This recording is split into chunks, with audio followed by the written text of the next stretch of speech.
Son, United States Army Sergeant Shane Parsons, as her inspiration to do more with life. Shane's father died just 6 months after he was born, leaving Cindy a widow at age 29. She had to muster all the strength she had to raise her son alone. They made it through that difficult time, but when Shane joined the Army, Cindy's strength would once again be tested. While deployed in Iraq in 2006, Shane and I were there at the same time in some of the same areas.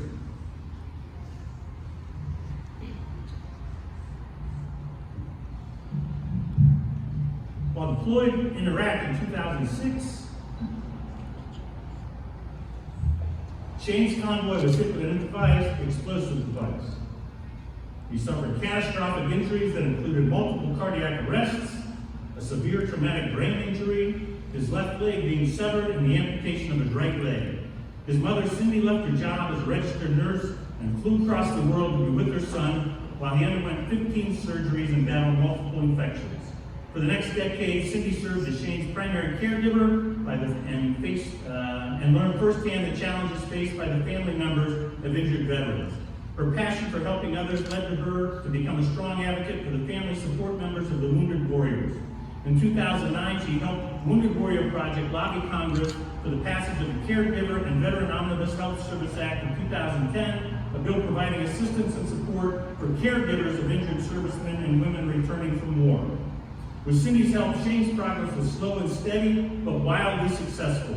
While attending a WWP event in PA, Shane met his future wife, Jennifer. Now Jennifer is his primary caregiver, and his mother, Cindy, has been promoted to her favorite role of all, grandma. Shane always says, never give up, says Cindy, and he never did. I'm so proud of him for his service, but also for his resilience. He always wanted children, but didn't know if it was possible because of his injuries. Now he's so proud of his son, and he's such an amazing dad. It warms my heart. Today, Cindy travels the country to share her story of hope and perseverance. In addition to her public speaking and advocacy work, Cindy served on the board of the Brain Injury Association of Ohio and is a member of the National Speakers Association. Please help me welcome Cindy Parsons.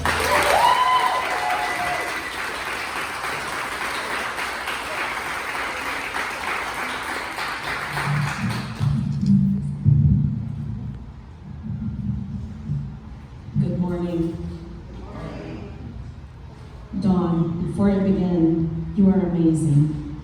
And all of your advocacies and all of your friends and families that followed you, amazing.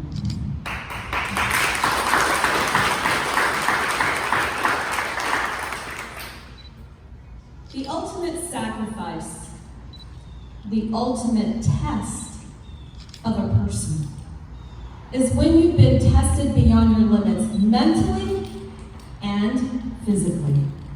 But it's in those moments when we struggle that determine who we really are. She demonstrated that today as well as many, right? I know this well because I've been tested, and I have my son who showed me the way to resiliency and overcoming adversity.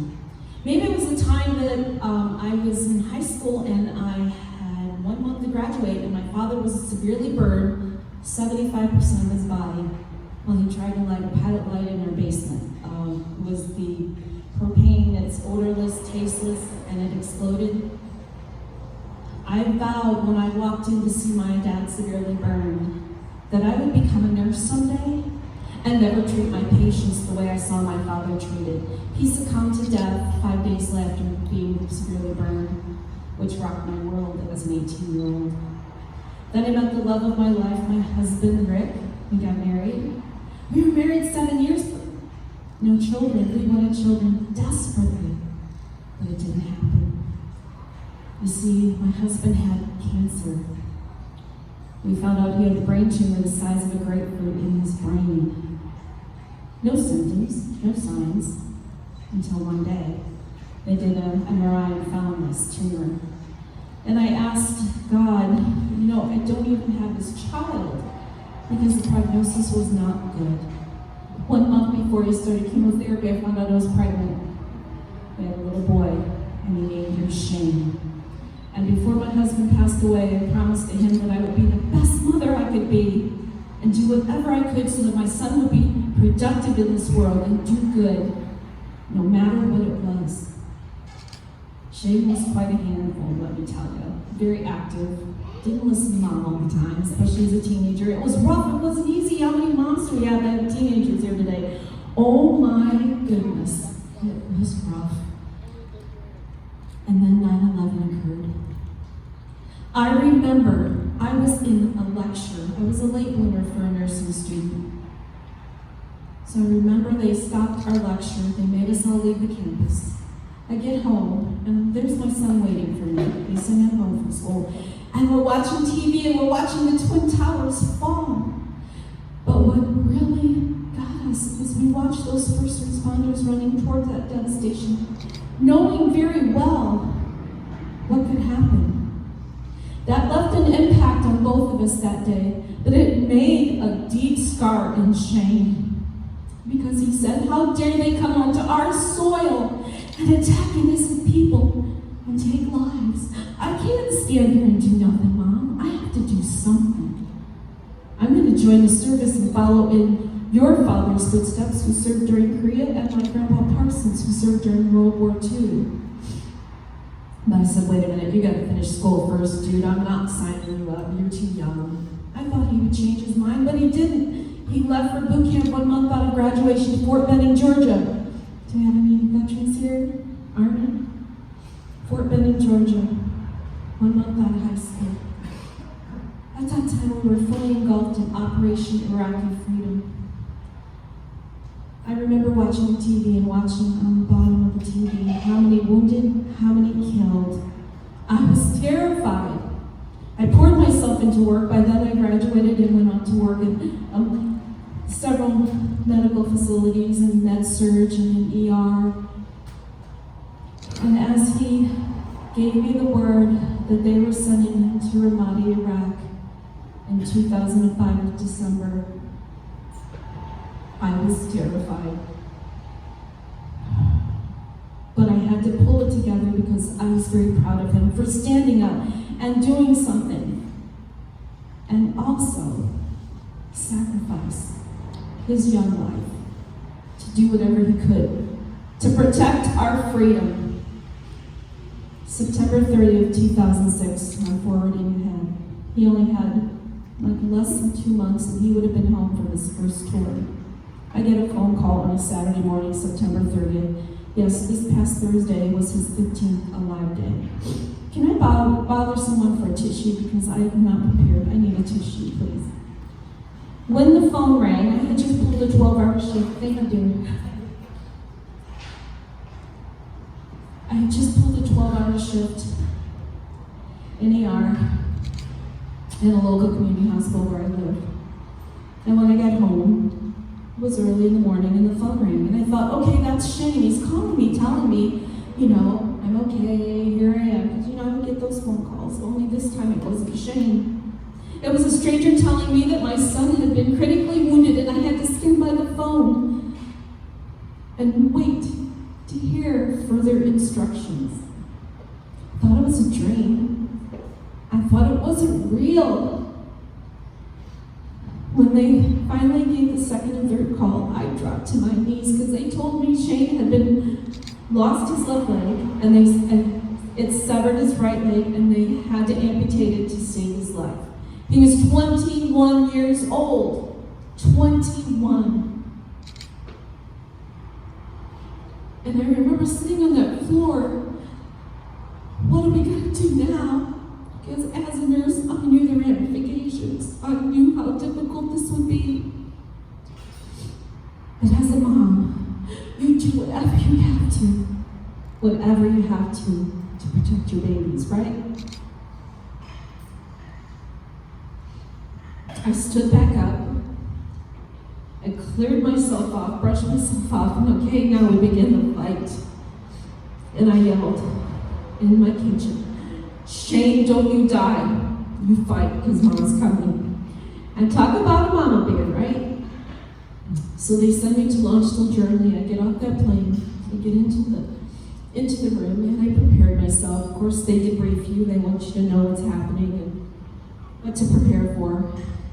And all I can remember is when the doctor's telling me, I'm hearing this, like a 𝗙𝗶𝗏𝗏𝗏, blah, blah, blah. I didn't hear a word he said. Just let me get to my son. When I walked in that room, I saw my strong, handsome son, swollen beyond recognition with every type of equipment to maintain life.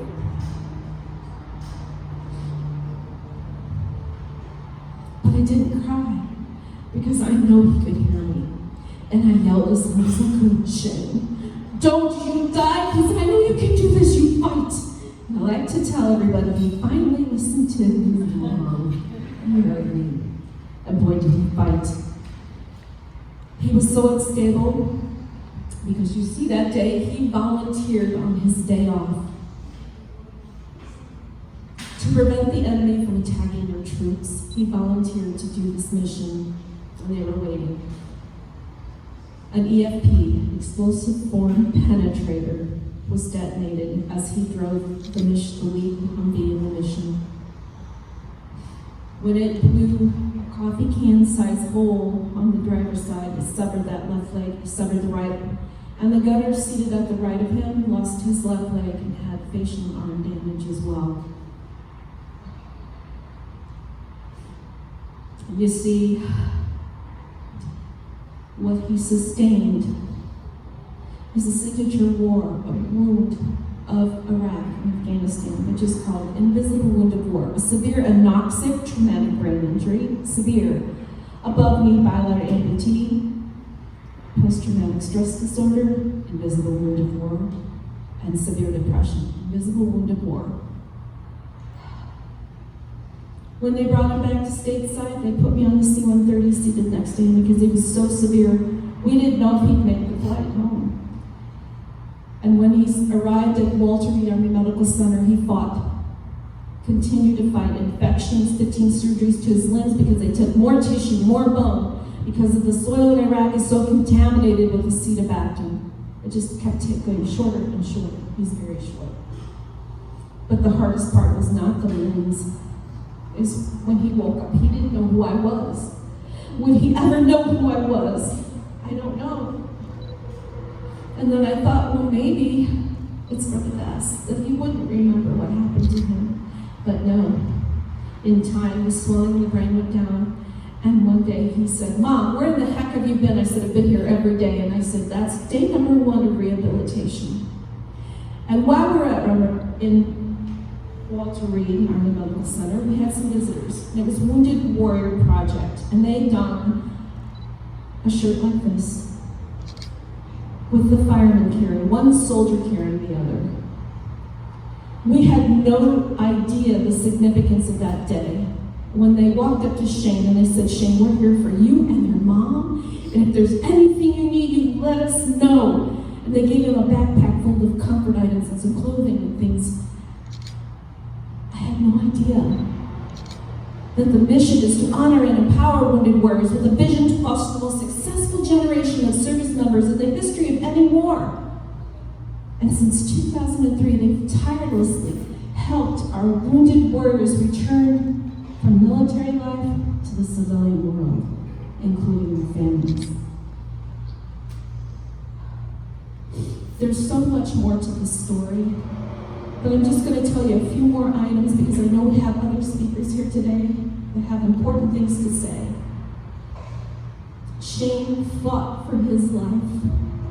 And when I had to sit across from him and tell him, you lost your legs, he wouldn't accept it. You see, we love to dance. He's very athletic. He loved football, wrestling, fishing, hunting.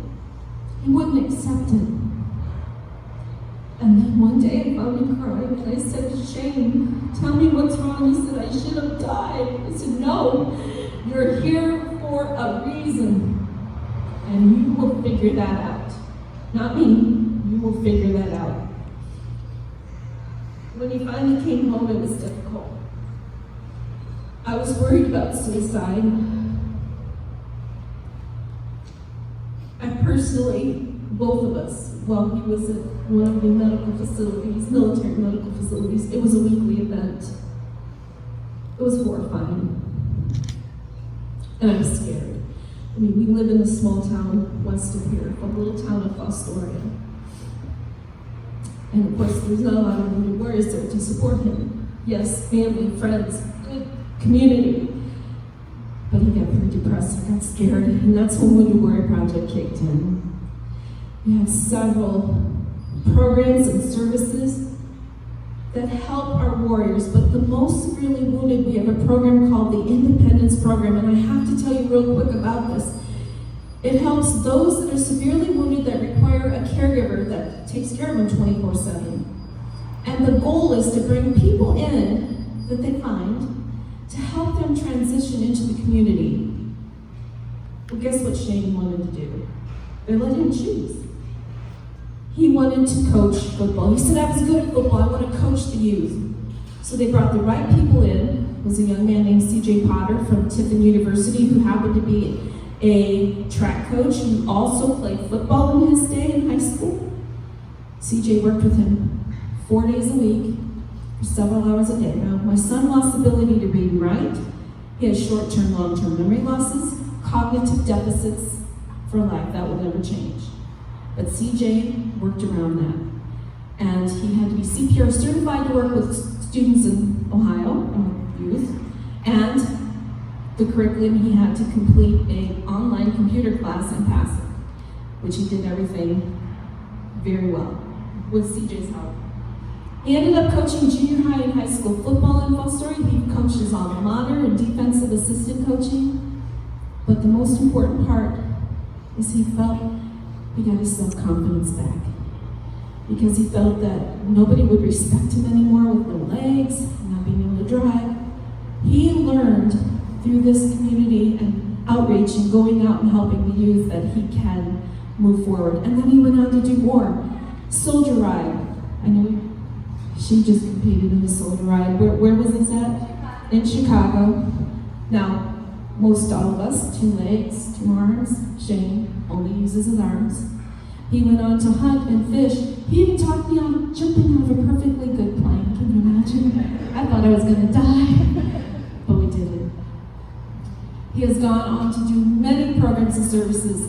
Wounded Warrior Project Talk, with community and working with other families, meeting other warriors. That's the most important part, is collaborating with other warriors, because he said nobody understands me better than my sisters and brothers. Not you, anybody, Mom. Nobody understands me. And like you heard today, he is now married and I have a grandson. And he continues to do adaptive sports. Keep an eye out. He plays for the Columbus Blue Jacket disabled team, the Sun hockey team. Keep an eye out, you'll see his name. And if he was here today, he would tell you that he would do it in another heartbeat if he would go back and fight for this country, because he said, I'd do it for my friends, my family, and my community, because I love them dearly. Ronald Reagan once said, freedom is never more than one generation from extinction. We did not pass it to our children in bloodstream. It must be fought for and protected for them to do the same. The ultimate measure of a person's life is when you've been tested mentally and physically beyond its limits. But it's in those moments that we struggle to determine who we really are. And today I think Dawn has exemplified that, and all of you for being here today. I thank you very much. Please go to woundedwarriorproject.org to hear more of our stories, of our programs and services. I didn't even touch on a little bit of it, so please look them up. Thank you.